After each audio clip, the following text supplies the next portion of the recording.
dear students, today we are discuss about chapter number 1, okay? And the name of this chapter is परिमेय संख्याएं या फिर rational number. ठीक है. सो rational number हमारे क्या होते हैं? रेशनल नंबर होते हैं जो हमारे p अपॉन q की फॉर्म में होते हैं, उन्हें हम रेशनल नंबर बोलते हैं. ठीक है. तो चलिए स्टार्ट करते हैं. हम पिछली कक्षा में प्राकृतिक संख्याएं, नेचुरल नंबर्स, पूर्ण संख्या, होल नंबर, पूर्णांक के बारे में पढ़ चुके हैं. इस अध्याय में हम परिमेय संख्याएं मतलब रेशनल नंबर के बारे में पढ़ेंगे. हम जानते हैं कि जो संख्या गिनने के लिए प्रयोग की जाती हैं, मतलब 1 2 3 4 5, दीज आर प्राकृतिक संख्याएं, नेचुरल नंबर्स. यदि प्राकृतिक संख्याओं में 0 ऐड हो जाता है तो वो हमारे क्या हो जाते हैं? पूर्ण संख्याएं, होल नंबर हो जाती है. ठीक है. और इसके बाद वह पूर्ण संख्याएं बन जाती हैं. ठीक है. तो ये हमारी क्या हो जाती है? पूर्ण संख्याएं, होल नंबर्स. और पूर्णांक संख्याएं समुच्चय में सभी प्राकृतिक संख्याएं, ऋणात्मक संख्या एवं संख्या 0 सम्मिलित है, मतलब जिसमें सारी संख्या आती हैं. ठीक है. तदनुसार नेगेटिव से पॉजिटिव, दीज आर इंटीजर्स, उन्हें हम इंटीजर्स बोलते हैं. यदि सभी पूर्णांक कहे जाते हैं 1 2 3 4, ये प्राकृत संख्याओं को धनात्मक पूर्णांक, ओके, मतलब जो 1 2 3 4 हैं उन्हें धनात्मक पूर्णांक कहते हैं. जो पॉजिटिव इंटीजर्स और जो हमारे माइनस में होते हैं उन्हें ऋणात्मक मतलब नेगेटिव इंटीजर्स हम कहते हैं. ठीक है. सो इसी प्रकार 1 अपॉन a अपॉन b के रूप में संख्याएं, जहां a और b जो है ये प्राकृतिक संख्याएं हैं तथा b एक अशून्य संख्या है, वो 0 नहीं है. ठीक है.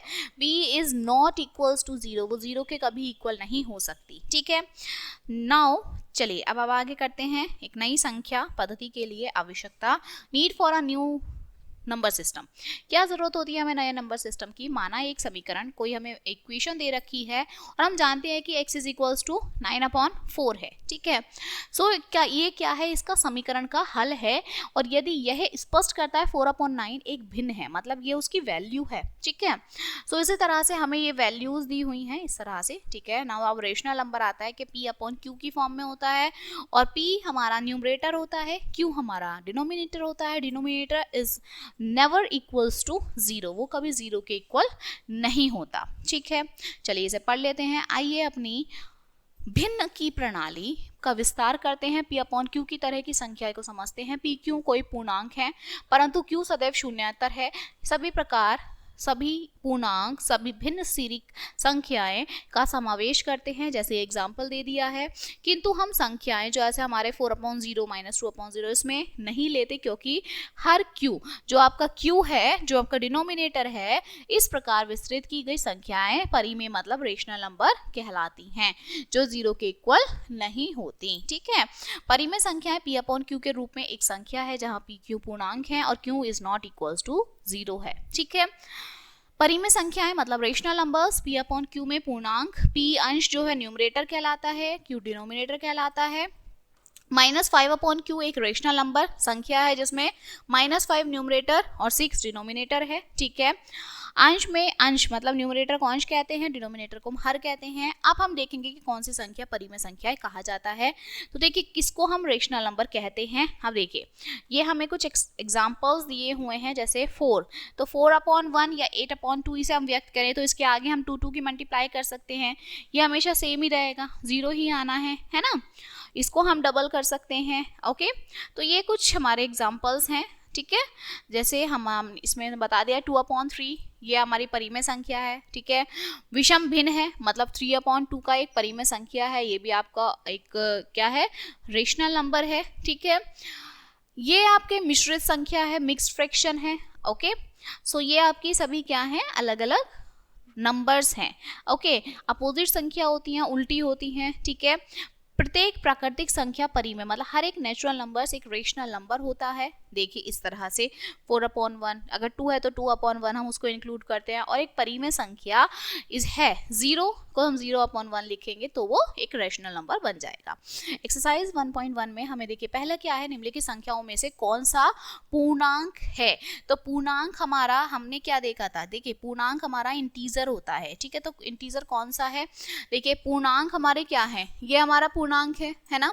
ये है कि न्यूमरेटर अपॉन डिनोमिनेटर की फॉर्म है, denominator is not equals to 0 है. अब देखिए ये नहीं है हमारा क्योंकि नेगेटिव नीचे आ रहा है ना. यहाँ हमारा हो जाएगा, कट हो जाएगा, ये देखिए ये 0 आ जाएगा, ये नहीं है, तो इस तरह से हमें इन्हें बताना है, ठीक है। नेक्स्ट आता है निम्नलिखित में अंश और हर, न्यूमरेटर और डिनोमिनेटर बताने हैं। तो देखिए ऊपर वाला हमेशा न्यूमरेटर होता है, नीचे वाला हमारा डिनोमिनेटर होता है, तो इसे ऐसे ही लिखेंगे हम कि 6 न्यूमरेटर -17 डिनोमिनेटर, -7 में इंक्लूड है, ऐसे इसमें -7 न्यूमरेटर 14 डिनोमिनेटर, 6 न्यूमरेटर 4 डिनोमिनेटर, ठीक है। इस तरह से अब यहाँ पे न्यूमरेटर नहीं है तो 9 के नीचे हम 1 इंक्लूड कर लेंगे, तो 9 न्यूमरेटर है और 1 डिनोमिनेटर है, ठीक है। तो सारे क्वेश्चंस इसी तरह से सॉल्व होने हैं। परिमेय संख्याओं की परिभाषा से यह स्पष्ट है कि प्रत्येक भिन्न एक परिमेय है, मतलब हर एक भिन्न जो है, जो भी आपकी इक्वेशंस दी हुई हैं, जो भी आपके नंबर्स दिए हुए हैं, वो एक रेशनल नंबर है, किंतु प्रत्येक परिमेय संख्या भिन्न नहीं होती। जैसे -5/7 वास्तव में एक परिमेय संख्या है जिसमें अंश और हर दोनों धनात्मक हैं, एक भिन्न है, ठीक है। अब आते हैं हमारे इक्विवेलेंट रेशनल नंबर। इक्विवेलेंट क्या होता है कि दोनों साइड इक्वल, मतलब दो नंबर हैं वो दोनों हमारे इक्वल होना चाहिए, तो वो इक्विवेलेंट आपके रेशनल नंबर हैं। लोएस्ट फॉर्म क्या होती है? सबसे छोटी से छोटी फॉर्म, ठीक है, किसी भी नंबर की। इसके बाद है धनात्मक और ऋणात्मक परिमेय संख्या, मतलब नेगेटिव और पॉजिटिव इंटीजर्स, ठीक है। तो जिसमें माइनस का साइन होता है वो नेगेटिव होते हैं और जिसमें माइनस का साइन नहीं होता वो आपके पॉजिटिव इंटीजर्स होते हैं, ठीक है। तो चलिए इसमें ये कुछ एग्जांपल्स हैं। हम अपनी एक्सरसाइज पर आते हैं, एक्सरसाइज नंबर 1.2। देखिए पहला है निम्नलिखित में से घनात्मक परिमेय संख्याओं को छांटिए। घनात्मक क्या होता है? Positive integers. तो देखिए पॉजिटिव इंटीजर्स कौन से हैं? फर्स्ट वाला है, ठीक है, ये वाला है 0/2 और 7/9। नेक्स्ट है घनात्मक हरों वाली परिमेय संख्याओं के रूप में व्यक्त कीजिए। अब इसमें क्या है? घनात्मक हरों वाली, मतलब जो न्यूमरेटर आपके नेगेटिव मतलब घनात्मक हैं, मतलब आपके पॉजिटिव होने चाहिए, ठीक है। जो आपके हर है पॉजिटिव हर वाली परिमेय संख्याओं के रूप में विस्तृत इसे हमें करना है, ठीक है। तो देखिए -4/3 है, इसको आप क्या लिख सकते हैं? -4/3 में जो आपकी परिमेय, इसे रेशनल नंबर में कैसे लिखेंगे? तो P/Q में लिखेंगे, ठीक है। आप इसको क्या लिख सकते हो? -4/3 लिख सकते हैं, ठीक है। यहाँ माइनस से माइनस हमारा कट सकता है, ये माइनस यहाँ ऊपर आ जाएगा, यहाँ माइनस से माइनस कर जाएगा, ठीक है। चलिए नेक्स्ट हमारा है, बताइए कि निम्नलिखित कथन सत्य है या असत्य। अब आपको बताना है सत्य या असत्य। देखिए -5/7 -7, तो माइनस से माइनस कर, तो ये 5/7 ट्रू है, ठीक है। -3/5 इज इक्वल्स टू 3/-। देखिए अगर आप इंटू भी करेंगे तो ये इक्वल नहीं आएगा, ठीक है, फॉल्स है। ये वाला भी फॉल्स है, ठीक है, ये वाला ट्रू है। तो इस तरह से आप इन्हें बताना है। ये वाला भी फॉल्स है, देखिए यहाँ माइनस है और ऊपर नीचे नहीं आ सकता, ठीक है। तो ये आपको इस तरह से करने हैं। नेक्स्ट है निम्नलिखित परिमेय संख्याओं को उनके लघुत्तम रूप में लिखना है, मतलब छोटे से छोटे फॉर्म में, सिंपलेस्ट फॉर्म में आपको लिखना है। तो देखिए सिंपलेस्ट फॉर्म में हम कैसे लिखते हैं? देखिए सबसे पहले हमारा एक क्वेश्चन करते हैं। सबसे पहला है 7/14, तो छोटे से छोटे नंबर से कट करते हैं। देखिए 7 से ही कट कर लेंगे क्योंकि ये 2 से कट, एक ही नंबर से कट करना है, न्यूमरेटर भी और डिनोमिनेटर भी। तो 7 × 7, 7 × 2 14, तो ये क्या आया? 1/2 और यही इसका आंसर है। ऐसे ही -36/180 करना है, ऐसे ही -64/256 करना है, ठीक है। नेक्स्ट है रिक्त स्थानों को भरिए। अब रिक्त स्थान कैसे भरने हैं हमें? देखिए रिक्त स्थान हम भरते हैं 2/3 is equals to bracket upon 135, हम इसे x मान लेते हैं, ठीक है। क्रॉस मल्टीप्लाई करेंगे तो 3x इज इक्वल्स टू 2 × 135, ठीक है। x इज इक्वल्स टू 2 × 135/3, ये हमारा नीचे डिनोमिनेटर में आ गया। अब इसे कट कर दीजिए। 3 × 1 = 3, 3 × 4 = 12, 3 × 5 = 15। अब 45 की 2 में मल्टीप्लाई कर लीजिए, ठीक है। 5 × 2 = 10, 0 कैरी 1, 4 × 2 = 8 और 1 9। तो x की वैल्यू कितनी आ गई? 90 आ गई, ठीक है। इस तरह से हम इन क्वेश्चंस को फिल करेंगे, कंप्लीट करेंगे, ठीक है। चलिए नेक्स्ट करते हैं 6/2 में निम्न के साथ परिमेय संख्याओं के रूप में व्यक्त करिए। अब 6/26 को कैसे करेंगे? ठीक है, तो अंश अगर आपका -96 है तो 6/26 किस तरह से बनेगा? अगर आपका ये जो दे रखा है नंबर, ये आपका न्यूमरेटर दे रखा है 9/36। तो हम इसे ऐसे नंबर से डिवाइड करेंगे कि ये पूरा डिवाइड हो जाए, ठीक है। मतलब न्यूमरेटर को हम 6 को कौन से नंबर से डिवाइड करेंगे कि, तो हम देखो 6 को 96 से डिवाइड करके देख लेंगे, ठीक है। तो हमें वो नंबर मिल जाएगा कि भाई कौन सा नंबर यहाँ पर हमारा रेशनल नंबर की फॉर्म में आ जाएगा। ऐसे ही यहाँ हमें डिनोमिनेटर दे रखा है, तो डिनोमिनेटर को इससे डिवाइड कर देंगे, ठीक है। नेक्स्ट है x का मान ज्ञात कीजिए। जैसे हमने यहाँ पे ये फिलअप सी फाइंड आउट करे थे, ऐसे ही हमें यहाँ पर ये वाली वैल्यू भी फाइंड आउट करनी है, ठीक है। सो ये सेम आपका 5 क्वेश्चन 7 क्वेश्चन में यहाँ पर दे दिया है। क्लियर? आगे चलते हैं, representation of rational numbers on number line. अब देखिए नंबर लाइन पे हम किस तरह से रिप्रेजेंट करते हैं। देखिए नंबर लाइन है, स्केल होता है, ठीक है। लाइन ड्रॉ करेंगे, 0 के right hand side positive integers, 0 के लेफ्ट हैंड साइड हमारे नेगेटिव इंटीजर्स होते हैं, ठीक है। तो इसी तरह से हम इस पे क्या करते हैं, लाइन ड्रॉ करते हैं। अब देखिए आगे चलते हैं इस पे, जैसे कि माइनस, ये हमारा एक क्वेश्चन दिया हुआ है 25/7, इसको लाइन पे ड्रॉ करना है, ठीक है। तो देखिए 25/7 को हमने क्या लिखा, इसे मिक्स फ्रैक्शन में बना लिया कि 3/4/7, ठीक है। अब 3 और 4 के बीच में स्थित है, मतलब क्या है कि हमारा जो डिनोमिनेटर है इसमें 3 पूर्ण संख्याएं, इकाइयां और चौथाइयां हैं, ठीक है। मतलब 4/7 ये एक अलग नंबर है, 3 एक अलग नंबर है, तो 3 तक विभाजित करना है, मतलब 3 तक हमें डिवाइड करना है, और हम 3 और 4 के बीच की जो दूरी में 7 बार भाग, मतलब उसको 7 बार डिवाइड कर देंगे, ठीक है। तो देखिए 3 और उसके बाद हमने क्या किया, 7 टाइम्स इसे डिवाइड कर दे, 1 2 3 4 5 6 7 टाइम्स इसे हमने डिवाइड कर दिया, ठीक है। तो चलिए अब हमारी एक्सरसाइज आती है, एक्सरसाइज नंबर 1.3। तो नीचे दी गई संख्या रेखा की प्रत्येक इकाई 3 बराबर भागों में बांटनी है, इक्वल पार्ट्स में आपको ये डिवाइड करनी है, ठीक है। तो PST कौन सी संख्याएं प्रदर्शित करते हैं, अब आपको बिंदु PST ये आपको ड्रॉ करनी है और इन्हें फिर इक्वल लाइंस में डिवाइड कर देना है, ठीक है। ऐसे ही 2/3, 2 × 7/3 को कौन से बिंदु दर्शाते हैं, तो जैसे हमने अभी एग्जांपल्स देखा सेम ये उसी तरह से होने हैं, ठीक है। ये आपको ड्रॉ करके कराने हैं, ओके। संख्या रेखा पर 40/13 प्रदर्शित करने के लिए उनकी इकाई दूरी को कितने बराबर, देखिए जब हमने यहाँ पर देखा था, यहाँ हमने क्या देखा, जितना नीचे डिनोमिनेटर होता है उतने ही भागों में हम बांटते हैं, ठीक है। तो यहाँ पर भी हम क्या करेंगे, जितना हमारा डिनोमिनेटर है उतने ही भागों में, यहाँ 13 है तो 13 में बांट देंगे, यहाँ 8 है तो हम 8 में बांट देंगे, ठीक है। तो जितना डिनोमिनेटर है उतने में हम डिवाइड कर देते हैं। नेक्स्ट है निम्नलिखित परिमेय संख्याओं को संख्या रेखा पर, अब देखिए संख्या रेखा पर, तो देखिए नीचे हमारा 4 है तो -3/4, तो पहले इसको हम 4 पार्ट्स में डिवाइड कर देंगे, -3 को 4 पार्ट्स में डिवाइड कर देंगे, ठीक है।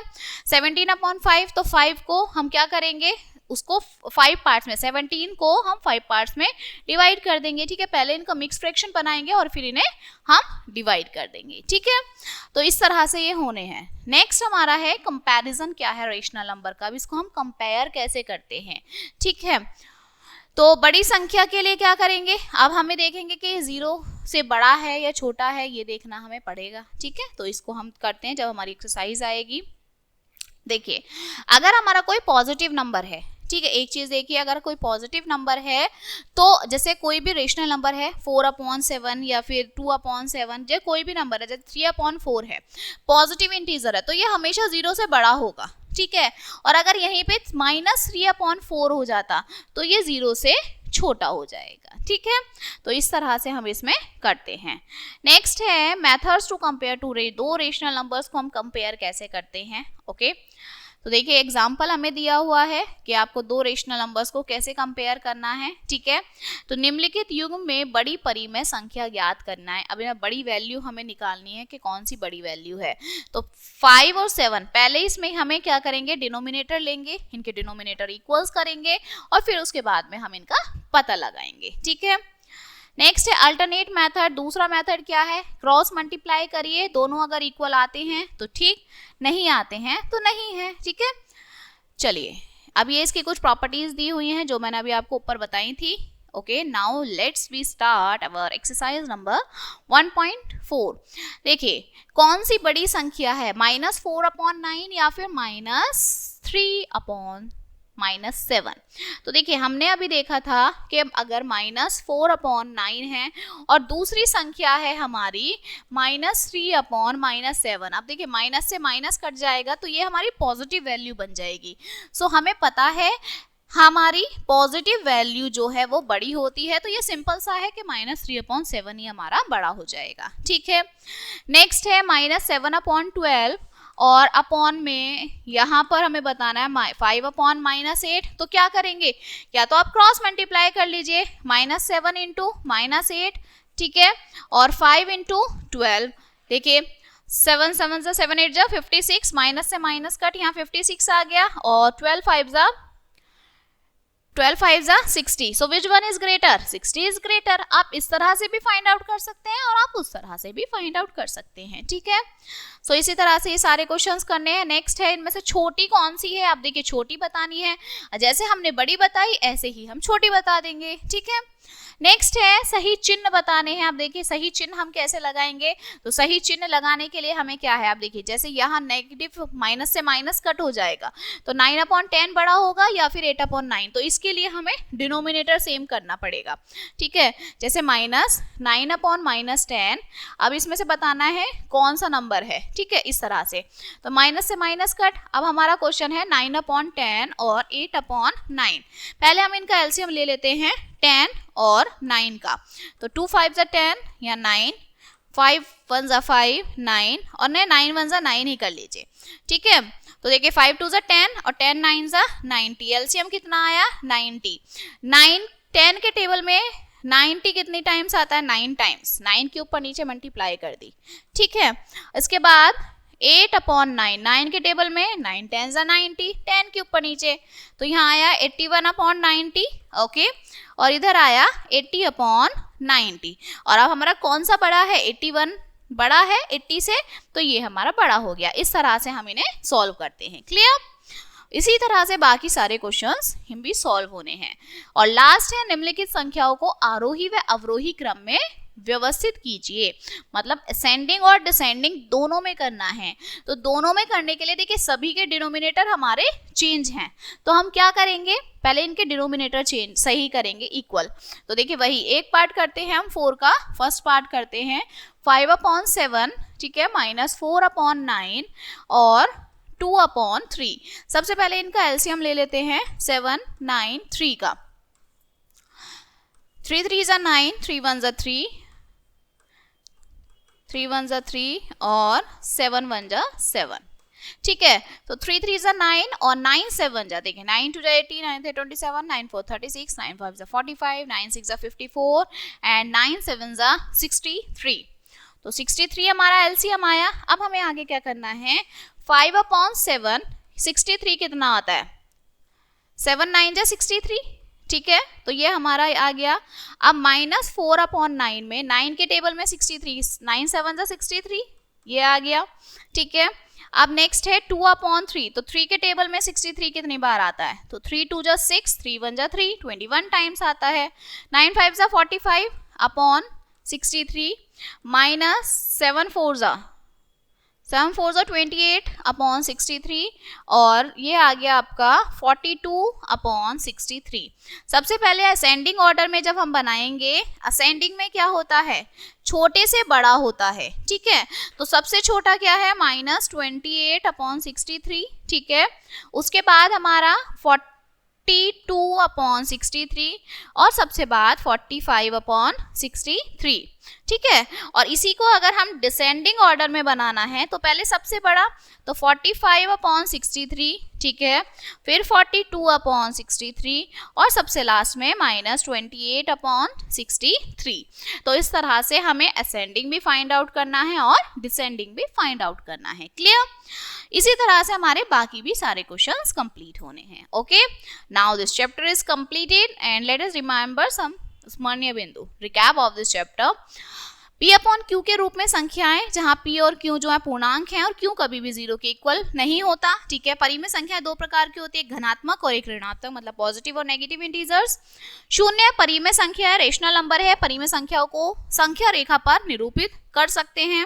प्रत्येक धनात्मक परिमेय संख्या शून्य से बड़ी होती है, 0 से बड़ी होती है, और जो ऋणात्मक है मतलब पॉजिटिव इंटीजर 0 से बड़े होते हैं और नेगेटिव इंटीजर 0 से छोटे होते हैं, ठीक है।